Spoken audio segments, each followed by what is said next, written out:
Okay. Hello, everyone. Welcome to the Friday Night Live. My guest this week, laughing away there, is Stacy. Hello, Hi. Stacy. How are you doing? I'm good, William. How are you? I'm very good, thank you. Very Uh-huh. good. Good.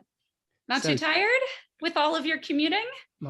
so back to work, obviously. So, yeah, hence Uh-huh. being dressed up for So this evening. fancy. I know, out of the shorts and t-shirts at last. I know. How are we ever going to see your FCC shirts anymore? Oh, they'll be back. I'm Okay. Oh, sure. phew. Yeah.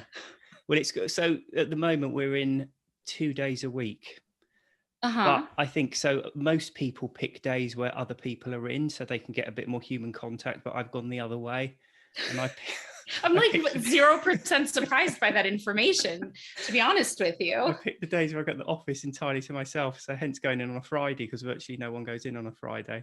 I'm surprised that you're So going in at all. Like there's probably a few people on the metro yeah, and on the subway. it's quite so for me because I mean a lot of people like I don't like the commute, but for me I get on a tube and I sit down for like 40 minutes, able to Uh-huh. read a book with zero distractions, which I just don't get in everyday life. Right, So I right. enjoy Okay. that aspect.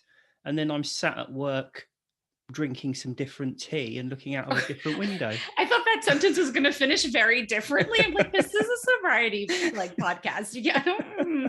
Okay. So yeah, but it's funny because although it's kind of like the same stuff, I do feel more tired by the time I get home than I Yeah, have for done sure. sitting around at home all day.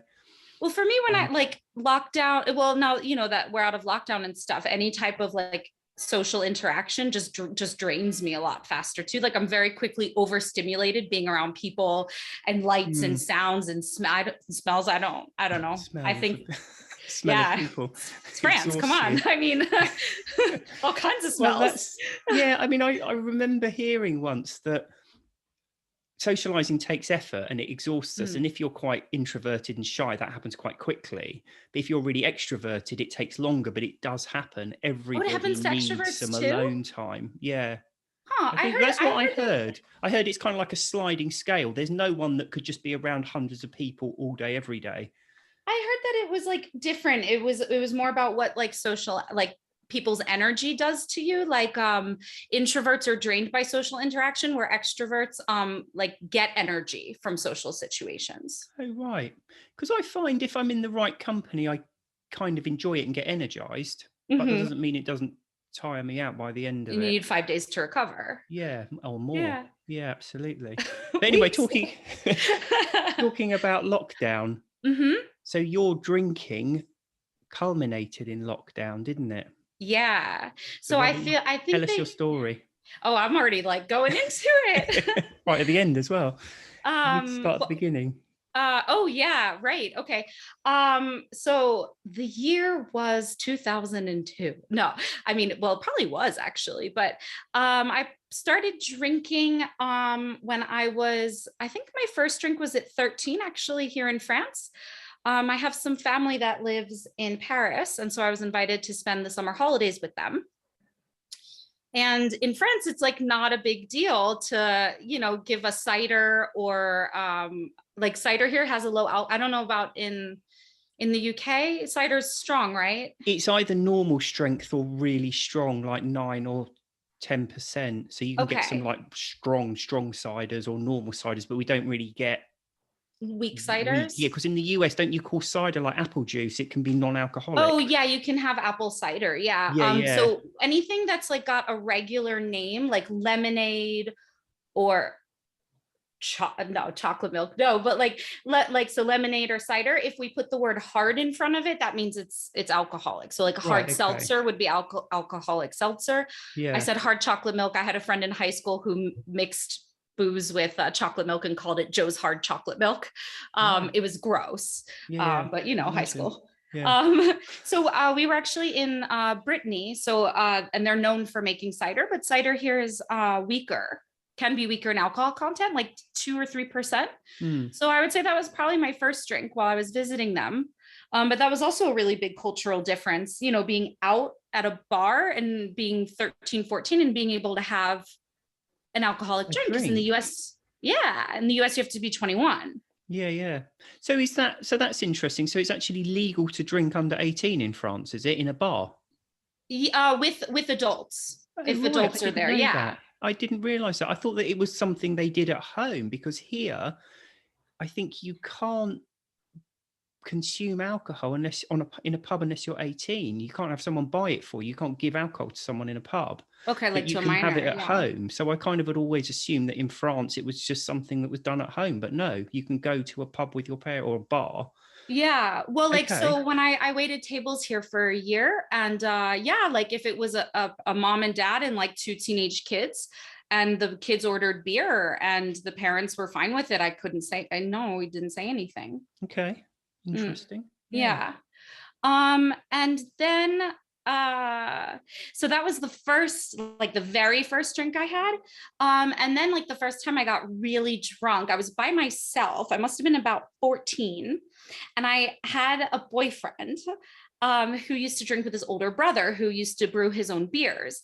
And so I was really curious, like, well, what's it all about? So one night, my mom left us, me and my sister, with my dad. Which is very irresponsible because he was sleep. He just like slept the whole time he was watching us. And I went into the family liquor cabinet and just served myself like giant red cups of vodka. Neat But vodka. no. I mixed it with grapefruit juice. Right. Okay. I was quite sick that evening. I Hmm. couldn't drink grapefruit juice for a lot of years after that. Okay. I mean, I just got stupid drunk. But then after that, um, I would say that I wasn't really a big drinker. Um, Alcohol was really hard to get as an underage person in the US. And if you're Hmm. caught drinking, you get fined and you get something on your police record. You get a Okay. ticket for underage drinking. And alcohol was really, really hard to come by. You had to have like know somebody who had an older brother or sister or could steal it from their parents. So we wound up, I mean, I would say using other drugs as much as drinking, because if you're having to call up a dealer to buy a bottle of vodka, like you're also Hmm. going to order weed and See, this pills and is stuff. yeah, this is quite interesting, because this is a perception I always had of the US, is Mm-hmm. that the reason, and again, it might just be perception. I haven't got any kind of firm figures around this, but I always get the perception that young people take a lot more drugs purely because Mm-hmm. that it's so hard to get alcohol. So when I was growing up, I didn't take drugs really, but only because they just weren't around. People just went to Mm, pubs and, even, I don't know if it's different these days, but you could very easily get served in pubs and off licenses as long as you chose the right ones from like 14 right, onwards. So right, we right. just didn't really bother with drugs. And that was always kind of a perception I had, that in the US, because they make getting alcohol so difficult, all that happens is people take more other drugs that they can get their hands on. So, I mean, like with so many things, there's always everything's always linked, right? And there's always Hmm. multiple causes. So I think that that could certainly be an aspect of it. But we have a really big prescription drug culture in the U.S. Hmm. Where we've spoken about this, about the opioid crisis Yeah. currently, um, but which so the those pain meds are pretty much synthetic heroin. Hmm. And then a lot of children are prescribed Adderall to help them focus for Which is, ADHD, which what's it's that? amphetamines. Right. Okay. So like the Gosh. generic on the bottle says amphetamine salts. Yeah. It's Yeah. Yeah. that's and so there are people that really do need that medication, but for all intents and purposes, like if you're buying 10 pills off your friends, you're just eating amphetamines. Yeah. So Yeah. and those are really easy to get because they're prescriptions. So like, and the doctors just kind of prescribe them, at least 15 years ago, quite easily. That was So all of our something, parents and grandparents or friends had whatever prescription whatever they bottles. wanted. So that Yeah. was, again, this is just an impression. But so when I was out in Iraq, we do like throughout the 6 months tour, you got 3 days or something R&R, and you were Mm-hmm. flown to Kuwait, and there was a big US base there. Mm-hmm. So I ended up there for 3 days, and I got bitten by a mosquito, and it got Did infected. they give you 50 synthetic heroin pills? No, That's no. But really what happened painful, though, was, that.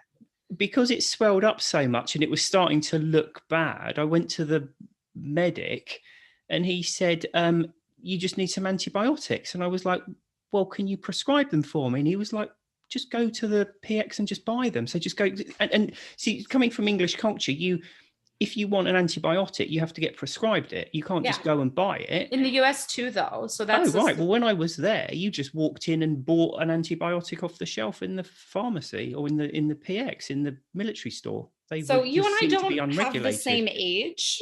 True. So so Yeah. I don't know where, I don't remember what year you served. It was 2005. 2005, 2006, that would have Okay, been. so all right. That's, I'm surprised by that information. Hmm. Um, I don't know what to tell you, but for my whole life is, I mean, I know you're not 60, so I don't know why. Nearly, but not quite. Yeah. A few days away. My whole I life, feel it. and antibiotics have been prescriptions. So Right. maybe it Okay. was like a weird overseas thing. Could have been, I suppose. Yeah, maybe. I don't know. Maybe they have a Yeah. special status. Don't know. But I don't anyway, know. yeah. So yeah, so I mean, and I didn't honestly, like, way preferred taking amphetamines than, because I felt like awake and hyper and focused, versus drinking, which didn't taste good. And I always felt really fuzzy. Yeah, yeah. Like whatever I was doing or whoever I was talking with, it just wasn't clear. Yeah, And yeah. It's a very different feeling, isn't it? Yeah. This is the yeah. thing I quite often try to get across to people, is we kind of build up alcohol as being this wonderful feeling, but when you stop and analyze it, it's not that good a feeling. And I think we've talked about this before, but Yeah.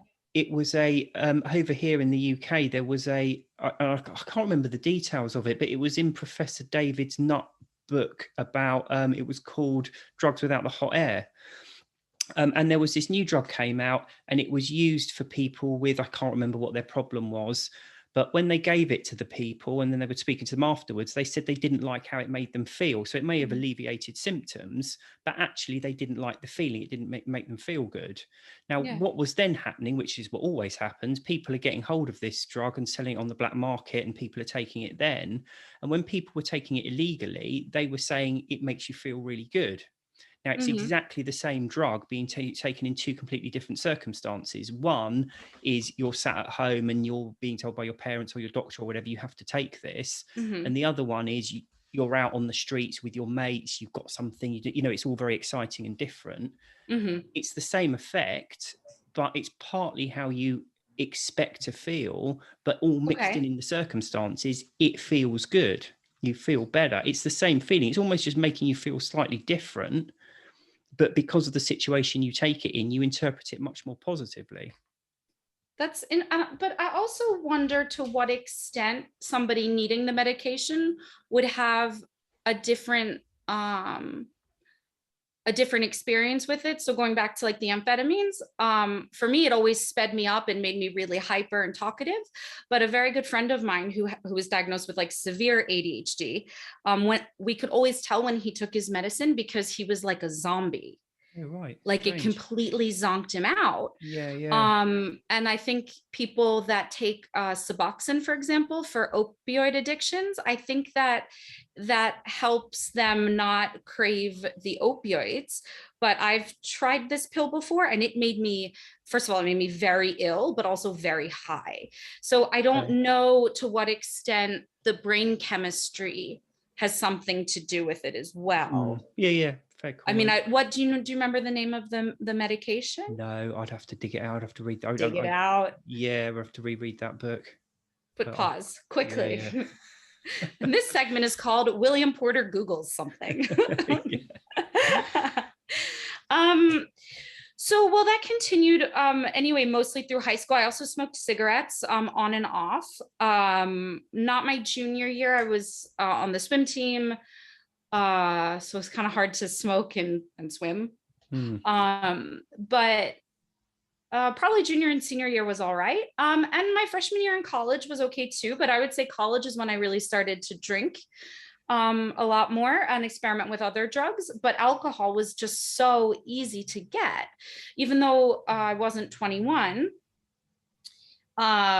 there were fraternity parties. So it's exactly like you see in the films, with just houses full of guys letting girls in and serving them as much beer as they, you know, Yeah. they could stomach. So I drank a ton. I gained a ton of weight. I studied abroad here in France when I was 20, which was also not great for me because being 20 in France, you can go to the bars, obviously. So I Yeah. spent my 6 months here just drinking. I just drank my time away.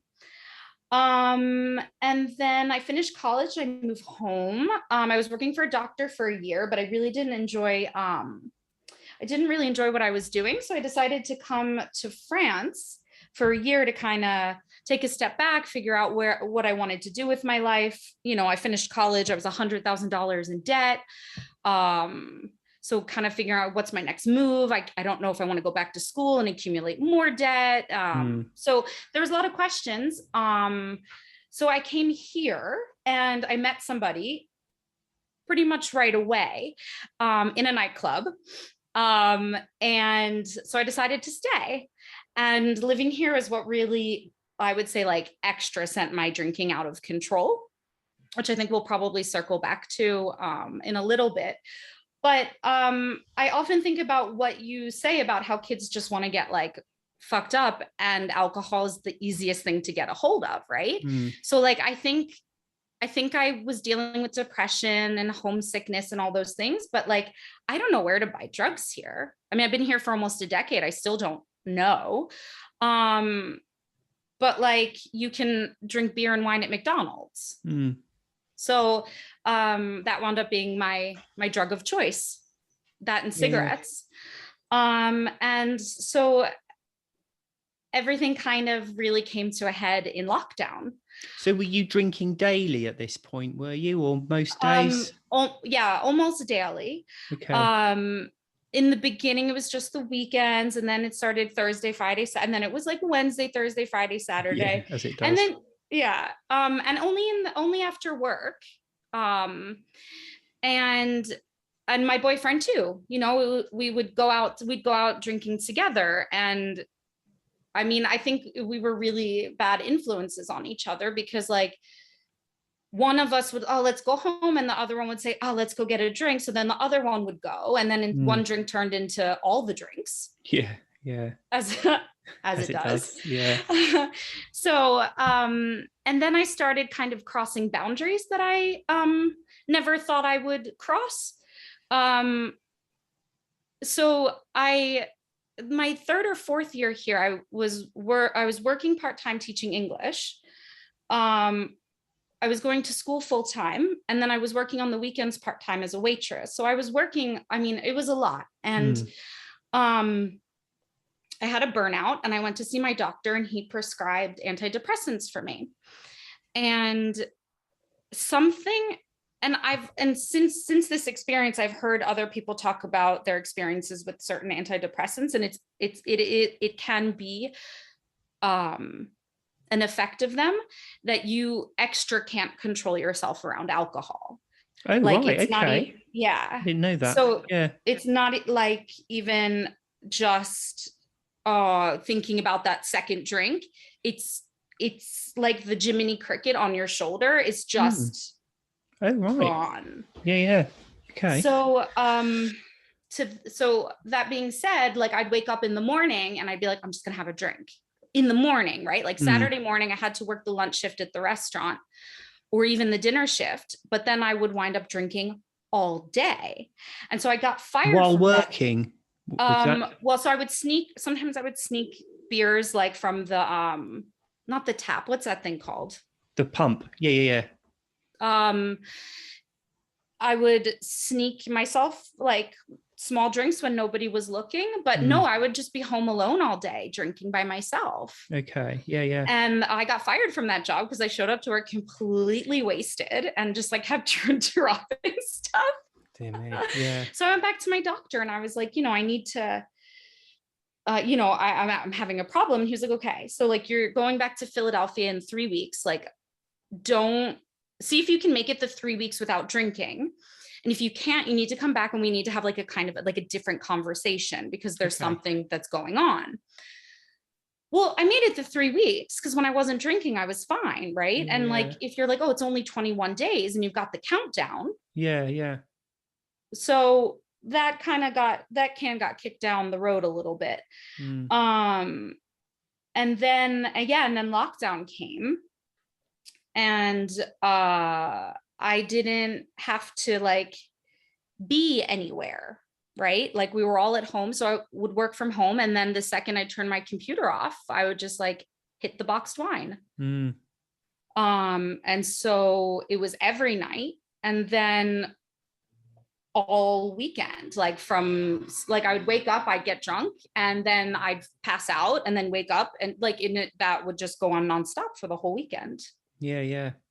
That that's the thing with lockdown. I can't imagine. I think if I was drinking when lockdown happened, I can see it would have escalated really quickly. It would have been a nightmare.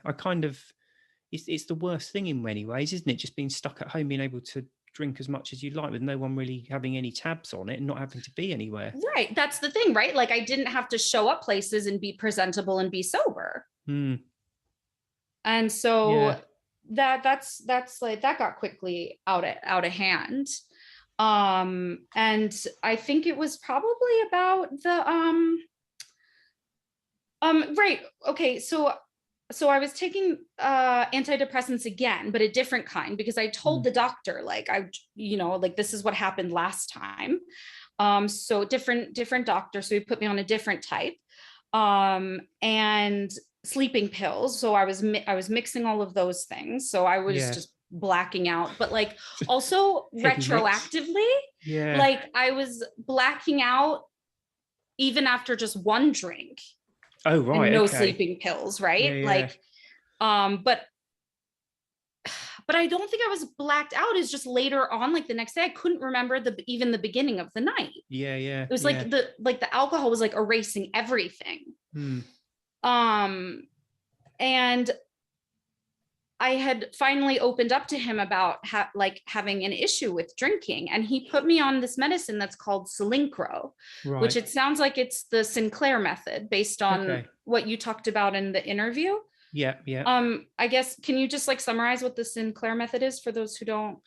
Yeah, so it's so that you take a pill, which is an opioid blocker, and supposedly it removes any pleasure you get from drinking. So you take this pill, I think it's an hour or so before you're going to drink, and then you can drink, but you don't enjoy it.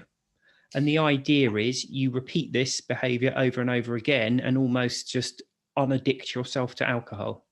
Yeah, that's the theory, but okay. Theories are nice. And like, God bless for like whoever it worked for, because it obviously works for some people. Work for different people, don't they? Exactly. Yeah. Yeah, that didn't work for me because I didn't get like, I would compare like the adrenaline. I felt like right before I had my first and second drink, like even, whether being at home or going out to the bar, it almost was like the rush that I had like when taking amphetamines. My heart was like racing, getting sweaty, getting excited, right? But I think it was my brain already getting ready. Yeah. So that I didn't have that effect when I was taking the Sinclair, but I still drank anyway. Still got drunk. Just kind of that you just got to the feeling dull and stupid part. But if you want it bad enough, you still can get messed up, right? Keep going, So I don't know. I guess I just kind of felt like hopeless, like I would never stop. I could stop for 2 weeks, 3 weeks, a month when I was dieting. Sorry, I hope that didn't ring on my computer, did it? Could hear it in the background. It doesn't matter. Sorry, I It's don't all right. know how to turn that off. So then, so lockdown, so yeah, I could do like 30 days or something. But sometimes not even. Sometimes I said, okay, I'm going to do a dry month, and I'd make it 4 days, 5 days. So at this point, you're at the stage where you know you've got a problem. Oh, I mean, at this point, I had been Googling for years, how do you know if you have a drinking problem? But you're kind of, you're not, you kind of think you can't stop forever. So you're kind of just trying different things to try and stop drowning, basically. Yeah. And, you know, I had opened up to more people in my life about it. And I told my boyfriend, who was like, you don't have a problem. Like, I drink that much and I'm fine. Yeah. No, he's like, I drink twice as much as that and I'm fine.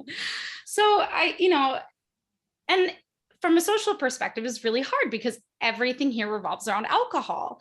So I'd go out and say like, oh, I'm not going to have a drink tonight. And like, I would be forced to, or like shamed into it. And yeah, so it was just like all bets off during lockdown. And then when we got unlocked down, I went and had a cup of coffee with an English friend of mine who also on and off had issues with alcohol, or I don't know. And she recommended Alcohol Explained by William Porter and Annie Grace, This Naked Mind. So we sat and had our coffee, and I ordered it on Amazon, like while we were at the cafe. And then I got some books in the mail, and I started with your book. I started with Alcohol Explained, but at the same time reading the 30-day alcohol experiment and going day by day. Okay. As well, by Annie Grace. I think that's the name of the book, right? So she's done Naked Mind, and she's done, like is this the online one you were doing? No, it's a paperback. Okay. Yeah. Okay. And so I was going day by day, but don't get a big head about this, what I'm about to say, right? But like something about your book, it was like this like spark. I felt this like fire in me as I was reading this book. I just like knew I was like, it was just like, I had all these like different elements. Like imagine like a detective on like in his home looking at his cork board with all of the pictures connected with red lines, like trying to figure out who done it. Like it was like I had all of these things happening, but I just didn't know how to make any sense of it. And then while reading your book, it just clicked. And I don't know why or how or what kind of gypsy magic you put in there, but I don't even think I finished the 30-day experiment because I was just like, no, I'm good. Like I read your book, I underlined the important bits, like a la Michael Blackledge, and and I just like that, I stopped. Like, and not to brag, and it's not like I just like spontaneously got sober like that. Like, I mean, there was years and years of build up to it and lots of failed attempts. But that last time was the last time. And I didn't know, because I was like, I'm not going to put any pressure on myself, but that was 15 months ago. So how has that been socializing? Because you're talking about like the drinking culture in France, which is something I want to talk about anyway. Yeah. How's that been? So when I stopped drinking, I actually had a lot of life changes kind of that all aligned at the same time. So I was able to stop drinking, also like a really good time for me, because I was just about to head into unemployment. And I was really worried that I was going to wind up drinking through my entire unemployment. Yeah, that could be messy, couldn't it? Yeah. Right. That's really what I was afraid that was going to happen. Yeah. But it didn't. So great. But my boyfriend, now my ex, I realized it was like I just woke up from this like terrible nightmare and was just like, what am I doing with this dude? Like, he doesn't respect me, he doesn't treat me right. Like, so within a couple months I stopped working and we broke up. And so I moved out, but in the divorce I lost 90% of my social group. But I would say in those few months where like we were still together and I was still socializing, it was really hard because French people, like if you tell them that you're not drinking alcohol, they just assume that if you're a woman, they just assume you're pregnant. Okay. Yeah. Yeah. And then my boyfriend just kind of thought it was this another diet or passing phase. A phase. Yeah. Okay. So, it was a big eye roll and signs like, oh, Stacy's doing her dry thing again or whatever. But socializing became very difficult as well because being around drunk people is pretty much the worst. So I would go to these functions and everyone would just be drinking and forget about food. And so talk to me about this then, because there's a very pervading perception, I think, in the US and in the UK that we don't do drinking right. There is a right way of doing it, and it's the Mediterranean way. French people and Italians, they have this very perfect and healthy relationship with alcohol. They go out and they have a glass of wine and it lasts for 9 hours or whatever it is. Is that correct? Because on the other hand, I'm also very aware that in the US and the UK, amongst drinkers, it's about 1 in 12 people who have a diagnosable dependency on alcohol. Now, from what I can find, it's similar figures the world over. So right. Italy and France, these places where we think, oh, they have this great relationship with alcohol, actually they have the same kind of percentage of drinkers who have like a serious dependency issue with it. So the statistics kind of suggest it isn't. But what's your experience of it as an American living, what a decade or so you've been in France now, haven't you? Yeah, almost 10 years to the day. Oh, right. So there are people, of course, and I consider them to be the exception where but even like one glass of wine at night, like that it adds up, right? That's 7 drinks a week, True. Yeah. French people drink a lot. It's just they do it over a longer period of time. So, you're not going to the pub and like, chugging like 4 or 5 pints. Yeah, because you've got 11 o'clock coming when they all close. So yeah, we'd get down there at like 7 or 8 and power drink because we had like a limited number of hours to drink in. I remember them ringing last orders. So at 10 to 11, they'd ring last orders and going up to the bar and getting like 4 pints and 3 doubles. Just walking around like this. Trying to knock them back before the pub chucked us out. Sure. Yeah. Yeah. So the bars do close here. The bars close at 2, which is the same in Philadelphia, like in Pennsylvania. It varies from state to state in the US what time the bars close. Then the nightclubs are open till about 6 or 6:30 in the morning. Right. And then once they're closed, you can go to this place that's called an after. Right. Literally, they call it an after.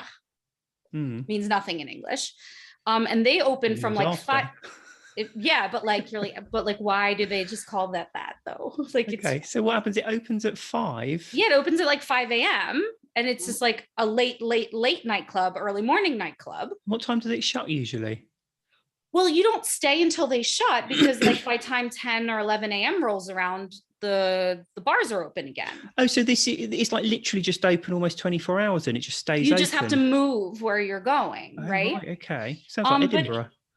It's like what? Edinburgh, they don't have licensing laws. So you can basically, to be fair, you can in London, because although there's licensing laws, like places like Smithfield and Billingsgate, where the old markets are, because the markets start at like 3 a.m, the pub's open then as well. So there's special local licensing laws in London where you can drink at like 3, 4, 5 in the morning, because the pubs are open just different hours because of the market workers. But Edinburgh, I think they don't have licensing laws, so they can just pubs. Obviously, not all of them do, but there are pubs open 24 hours. or you just know which ones are open from whatever time to whatever time. Yeah. But even here, like, and this isn't just like the younger crowd or people my age. This is also, I mean, I've seen parents and aunts and uncles drink, like, I mean, because, like, for example, in the US, weddings, they end around 11:30. The caterer wants to go home, the bartender that you're paid wants to go home. Here, weddings go until 5-6 o'clock in the morning. Birthday party, like big birthday parties as well. I've left like 30th birthday parties before the parents. Oh, right. So like, so you and it's organized differently, right? So like there's different drinks at different moments. So like you start with the aperitif. So that's usually something sweet or a glass of wine or a beer, and then, or multiple, or champagne as the case may be. And then you move to the meal. And depending how many courses and what you're eating, you'll have white or red wine. Cheese for sure, red, fish, white, like all that stuff. And then if you're at a fancy restaurant, in between courses, they have what's called a trou normand, and it's a shot of alcohol that's supposed to help you digest. So you're like drinking like hard alcohol in between courses. Yeah. A Normand hole, if you want the like the direct translation. And then at the end of the meal, you have what's called the digestive. So this is like very, very strong alcohol. So you're going to have your brandies, your cognacs, anything that's really high percentage, because it's going to help you digest. But like, as you put in your book or on a blog post, it's just because you can't get drunk if you've got a full belly. Yeah. So you're at a dinner, when people let their hair down a little bit, you're looking at 4 or 5 hours of like mixing a lot of alcohols. Yeah. So is this perception then that people don't really get drunk? So they do get drunk, or they do get drunk, but French people, they have like an expression here. Instead of being like, God, you got wasted last night, they'll like see you the next time and be like, you were tired last night. And I started saying to them, no, I wasn't tired. I was hammered. Like, let's call a spade a spade. Yeah. I thought it was hilarious. But no, they won't even call it like what it is. You know, they'll just say, oh, you were tired. Yeah. Like a cheeky wink. So it's, I mean, I don't know much about British drinking culture, though. Like, how is that, other than chugging 4 pints at last call? Yeah, it tends. So I think the licensing laws came in during the First World War, because it was to do with the munitions workers, and what they didn't want is people built like in these factories where they were making loads and loads of explosives, still hungover or still drunk from the night before. So they introduced pubs had to close, and they used to. I think it was 11 until 3 they were open for lunch, and then 5 through to 11 or 10:30. And those laws lasted for years. And then I think they allowed pubs to open, because when I was growing up, the pubs would be open all day, but not on a Sunday. They still had to close during the day on a Sunday. So if you started drinking at lunchtime on a Sunday, you had this break at 3 o'clock where you had to the pub shut. Sounds awful. Yeah. Sounds awful. You have to stop drinking? Yeah. Well, the pub's closed, and then and now that it's kind of changed now, but I think that kind of culture, although I can't remember when it was quite a few years ago, they said, you know, you can apply for a late license to try and what they were trying to do is stop this kind of 11:30 in cities is just carnage. Just everyone's drunk, go out onto the streets and just fight. So it's like absolutely insane. So they introduced that, but I think it's too deeply ingrained in people now to go out and just drink lots and stagger out home at like 11 o'clock or so. Yeah, it's the same in the US, even though in Pennsylvania the bars are open a little bit later. But I think in the UK as well, it's kind of, it's not acceptable amongst polite society, but most people get drunk and they drink to get drunk, and it's one of the things you do. And I think that's similar to the US, but I'm guessing in France it's not really the done thing to go and deliberately get hammered.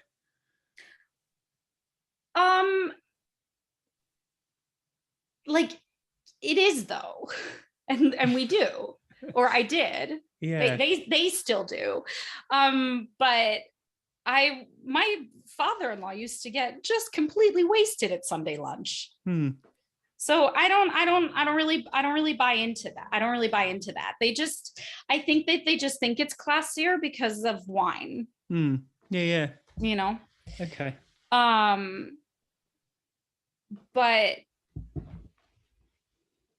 yeah, I don't know. I've got a question actually talking about, so there was a few questions posted. Oh, And one exciting. of them I think is worth mentioning because I mean, I think over here in the UK, I think whenever you're going out not drinking for the first time, it's a little bit of a learning experience. But I think over here in the UK, we're seeing more alcohol-free beers and more people not drinking. But I get the impression that's France is probably a decade or so behind us. So I'm going to stop you right there. They actually do. Most of the places do have like an alcohol-free beer. Okay.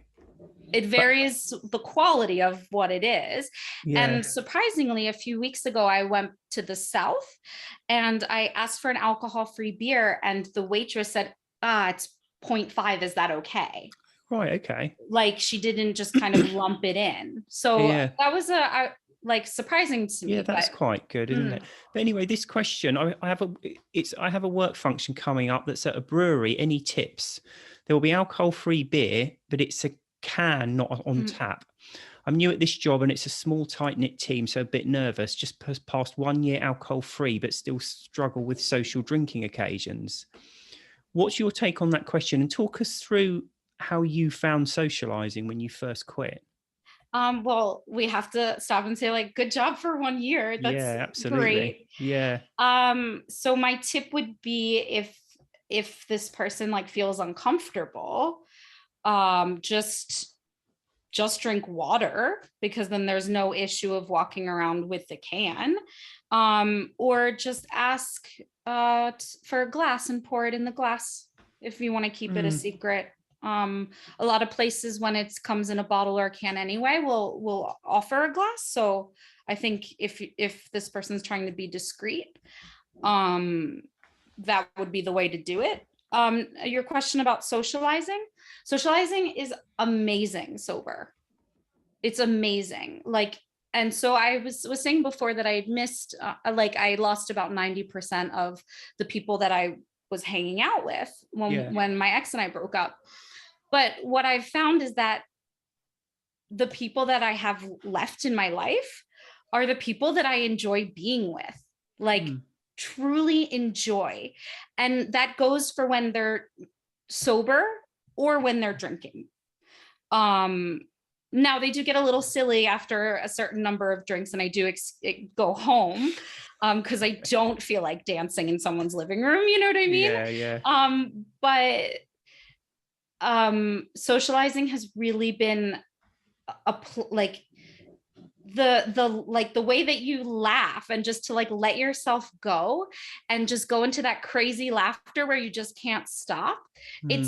It's truly I'm like getting all teared up. It's truly a blessing, really. So, like, go out and enjoy socializing. I found I kind of sympathize with that. So I stopped drinking 2 jobs ago. So I started 2 new jobs when I haven't been drinking. And I find work social occasions to be some of the easiest to not drink at. Okay. Purely because mostly people are a bit guarded about how much they're drinking. So I went to a work function 2 or 3 weeks ago, and I put a post on Instagram when I came out and said, like, I got this. It started at 4 and I left at 8. So I did 4 hours. And everyone was like, oh, God, I couldn't do 4 hours. But I think it's very different when it's work people, because work people try not to get absolutely hammered. Yeah. So they were drinking fairly sensibly. They were making sure they eat. It's not like when you're out with mates and you just go out to get as drunk as possible, in which case it happens a lot quicker. Yeah. So personally, I found not drinking in work situations in many ways is a good way of learning to socialize. Okay. Because mostly, and I suppose it does depend on the profession, but mostly I found people aren't trying to get really drunk all the time. So it's a bit easier conversing with people. But I think also with work functions, if it's a new job, it's almost easier, because one of the things I think we find very difficult is we kind of feel like we let people down. Like if they're people you've been drinking with for years and you go out and you don't drink, you kind of feel like you're letting them down and you should be drinking to make them feel comfortable. But I think when you're then making new friends and new circles of colleagues or whatever who haven't drunk, they've never seen you drink, there's not that dynamic. You're just the new person and you don't drink. Yeah, What I found that's quite true. useful for both of them was to just have your story ready. And Mm, what I always say to people is your drinking story, your reasons for not drinking, it's personal to you, hmm. and you say as much or as little as you like about that to anyone else. So I've Yeah. got kind of a cover, and it's not entirely untrue. It just leaves out a few emphases here and there. But I kind of say, I stopped drinking when the kids were young because I was finding I was tired all the time, Hmm. um, just for a period, Yeah. and just never really got back into it again. I just said I just stopped enjoying drinking. I just don't like doing it Yeah. anymore. So I would have a story ready to say to people, but then I do genuinely find that we make it out to be a bigger thing than other people do. Because I Mm, think when you drink and you've drunk heavily and your life kind of, for whatever period, has revolved around alcohol, it's easy to assume that everyone else does that. But a lot of people, they're not actually that bothered whether you're drinking or not. So I yeah. would say, don't expect it to be the center of attention, because it isn't.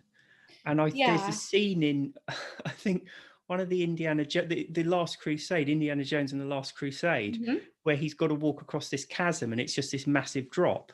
Yeah. And he steps out over the chasm and it's like an optical illusion. There's a Oh bridge yeah, there's there. the see-through bridge Yeah, there or yeah. whatever. And Yeah. that to me always feels like what it's like to socialize that first time when you've been drinking at social occasions forever and you Yeah. go out not drinking. You expect it to be complete, you just don't know what to expect. It's unbelievable, but actually nothing much happens. You go there, you ask for your soft drink, you chat to people, you start to relax into the evening, you have Hmm. quite a nice time. When they start getting hammered, you start getting sick of it and you make an exit. Yeah. It's not 11 the big p.m. deal. That's the witching hour. Yeah. Do you do that as well? Do Yeah. you leave places early? I love leaving places. I love it. I do. So like I always hate when I'm someplace where like I can't. So this was like one of my like nightmare scenarios when I had stopped drinking and I was still with my ex and we went on holiday together. We went to a friend's house and we stayed overnight and they were just like all drinking all day and all night and then the next morning Mm, and I couldn't leave because we had driven like an hour to get there. yeah. And like, so I love going to places that are like near my apartment so I can Get up and just go. go. Yeah. Yeah, yeah. But I would say that I think it's like a psychological thing anyway. Like if you have a spot on your face, you always think that everybody's going to see it, but in Hmm. fact, nobody's looking. So I think that's probably true. What you were saying about people not really noticing anyway. But also I wouldn't say that like nothing happens. Well, so the thing is that what I've also been learning since I got sober is that like a lot of other things in my life just got healthier. I quit smoking. I'm eating vegetarian. I go to yoga a lot more, and I've been reading a lot about codependency and emotional health, and that's a boundary issue, right? Like we think we owe people an explanation, Hmm. but like we don't owe people an explanation or an excuse. So I mean, you can say what you want. I like to just be like brutally honest with people because I like the shock value. But it has opened up some really interesting dialogues though, because some people, like most everybody wants to know, well, how much, oh, would you consider yourself an alcoholic? That's like probably the first question I get asked. Hmm. So then I'm like, okay, well, for you, what is an alcoholic? Because I want to know, because for me, it's not a yes or no. not a yes or no question. It's not a clearly defined term. So if you're No. asking me, am I alcoholic? I need to know what your definition is so that I Yeah. can So like answer. some people Yeah. are like, I mean, the bum on the bench drinking out. And I'm like, well, no, I had a job and an apartment and a car. And so Mm. no, I guess I wasn't. And or somebody else, well, somebody that drinks every day. Okay, then yes. So I kind of Along with started everyone out, else. Yeah. yeah. So I started out that way. And then people want to know how much you were drinking, how often. I think to just also to convince themselves that they're fine. And surprisingly, one of the first times I went out to like a nightclub here, a young girl, I guess she was like maybe in her freshman or sophomore year at college, opened up to me and told me that she was like worried about her drinking. Oh, right. Okay. Yeah. Yeah, so like it really can take you to some interesting places Yeah. if Yeah. you open up to people as well. So Mm. it's whatever you're comfortable with, and also like what kind of conversation you want to have. Mm. I think. I've just seen the time. We're getting on for nearly an hour. Told you we were going to be here for 2 hours. Weren't we? You all right to do this? The last couple of questions. There's only two more. So one of them is your view on the overwhelming number of sober coaches selling subscriptions and setting themselves up as experts. That was a very, very loaded question. Yeah. Are you thinking about setting up a subscription for your? No, not at all. No. It is this like interesting, like I don't know if I'd call it a phenomenon, right? But it's like this it's interesting. I think that a lot of people that have gotten sober, like then want to help other Help people. others. So why do you think that is? It almost feels to me like it's one of those subjects where everyone's got a view on it and most people has a fairly firm view on it. And I think that's one of the problems with humans is we tend to take our experience and what worked and think that worked for me, it should work for everyone. So I should stop trying to sell your book to French people. Yeah, basically. Okay, cool. But I think, but also, I don't know, but I think also people, if you go about it the right way, people get really enthusiastic about it and they want to help others. I'm not, you can probably be cynical. And I think the wording of the question is fairly cynical. Yeah. That these people just. So, but I look at it from like a more optimistic place where like, I mean, being sober feels so good. And so I just like, wait, but I want everybody to share that thinks that alcohol is this amazing drug. Like if I had known how shitty alcohol was and I wanted to do a drug, I would have chosen something else. Or just not done a drug. Yeah. Or I mean, that's another option. Just like, you know what I mean? But like, yeah, what a terrible thing to fall into. I mean, truly.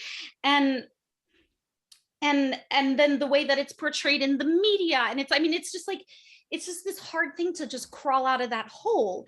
And so I think that people like, they're just like, no, but wait, but just try. And I promise you, you're going to love it. And then also, I think what people don't realize is that like, everything costs money. Setting up a website costs money. Having somebody manage it costs money. You want to get a logo, that costs money.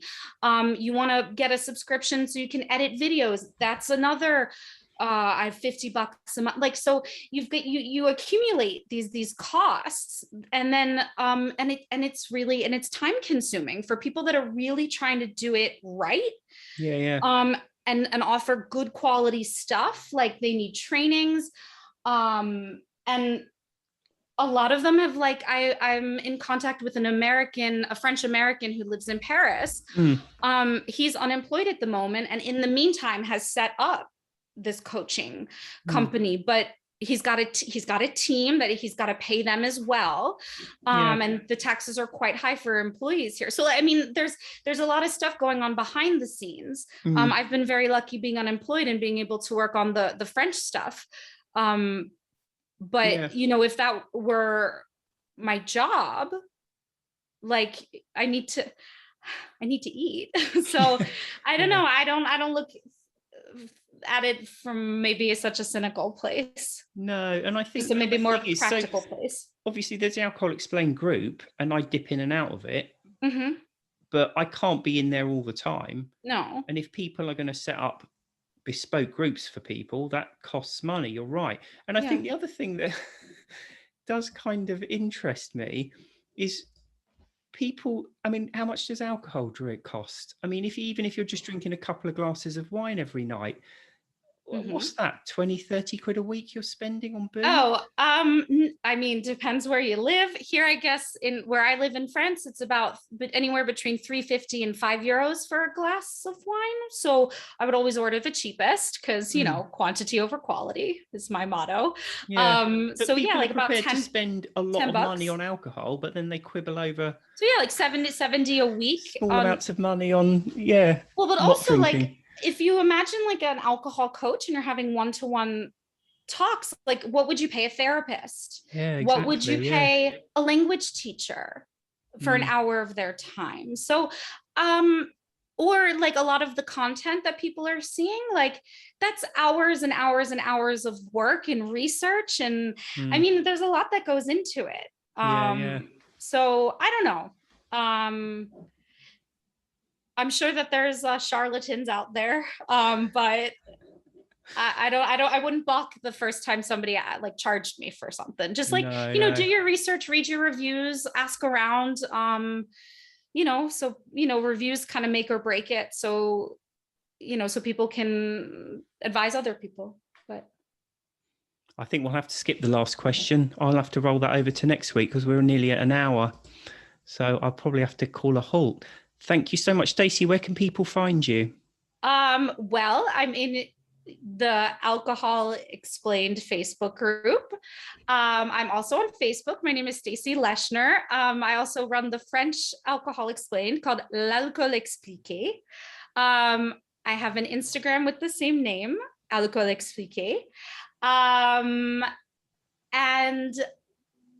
also, I guess, the French website, so alcoolexpliqué.fr.